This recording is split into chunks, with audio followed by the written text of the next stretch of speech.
ಹೇ hi ನಮಸ್ತೆ friends. ನಾನಿವತ್ತು ಟ್ರ್ಯಾಕಲ್ಲಿ ಆಗೋ ಎಕ್ಸ್ಪೀರಿಯನ್ಸ್ನ ನಿಮಗೂ ಸ್ವಲ್ಪ ಶೇರ್ ಮಾಡೋಣ ಅಂತ ಈ ವಿಡಿಯೋ ಮಾಡ್ತಾ ಇರೋ ಉದ್ದೇಶ. ಟ್ರ್ಯಾಕಲ್ಲಿ ಓಡ್ಸೋಕ್ಕಿಂತ ಮುಂಚೆ ಮೇಯ್ನಾಗಿ ಬೇಕಾಗಿರೋದು ಟ್ರ್ಯಾಕ್ ಗೇರ್ಸು.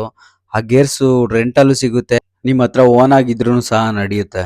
ಇದು ಬಂದು ಗೋಕಾರ್ಟ್ ಟ್ರ್ಯಾಕು. ಇದರಲ್ಲಿ ನೀವು ಬೈಕ್ ಸಹ ಓಡಿಸ್ಬೋದು.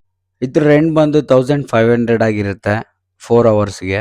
ನೀವು ಎಂಥ ಪ್ರೋ ರೈಡರ್ಸ್ ಆಗಿರ್ಬೋದು, ಬಟ್ ಒಂದು ಸಲ ಟ್ರ್ಯಾಕಲ್ಲಿ ಎಕ್ಸ್ಪೀರಿಯನ್ಸ್ ಮಾಡ್ರಿ. ಅನ್ಕೊಂಡಷ್ಟು ಸುಲಭ ಅಲ್ಲ. ಟ್ರ್ಯಾಕಲ್ಲಿ ಇಳಿದು ನೋಡಿದಾಗಲೇ ಗೊತ್ತಾಗೋದು ಎಷ್ಟು ಕಷ್ಟ ಇರುತ್ತೆ, ಹಾಗೆ ತುಂಬಾ ಎಕ್ಸ್ಪೆನ್ಸಿವ್ ಸಹ ಇರುತ್ತೆ. ಸೊ ನೀವು ರೇಸರ್ ಆಗಬೇಕು ಅಂತ ಥಿಂಕ್ ಮಾಡೋಕ್ಕಿಂತ ಮುಂಚೆ ಒಂದು ಸಲ ಟ್ರ್ಯಾಕಿಗೆ ಬಂದು ಎಕ್ಸ್ಪೀರಿಯನ್ಸ್ ಮಾಡ್ರಿ.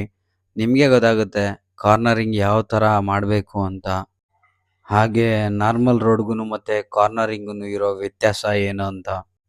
ಸೊ ಎಲ್ಲರೂ ಕನ್ಸು ಕಾಣೋಕ್ಕಿಂತ ಮುಂಚೆ ಒಂದು ಸಲ ಬಂದು ಟ್ರ್ಯಾಕಲ್ಲಿ ಎಕ್ಸ್ಪೀರಿಯನ್ಸ್ ಮಾಡ್ರಿ. ಅದ್ರ ಕಷ್ಟ ಏನು ಅಂತ ನಿಮಗೆ ಗೊತ್ತಾಗುತ್ತೆ. ಯಾರಿಗಾದ್ರೂ ಟ್ರ್ಯಾಕಲ್ಲಿ ಎಕ್ಸ್ಪೀರಿಯನ್ಸ್ ಮಾಡಬೇಕು ಅನ್ನೋ ಆಸೆ ಇತ್ತು ಅಂತಂದ್ರೆ ಕಮೆಂಟಲ್ಲಿ ಟ್ರ್ಯಾಕ್ ಅಂತ ಕಮೆಂಟ್ ಹಾಕ್ರಿ, ನಾನು ನಿಮಗೆ DM ಮಾಡ್ತೀನಿ.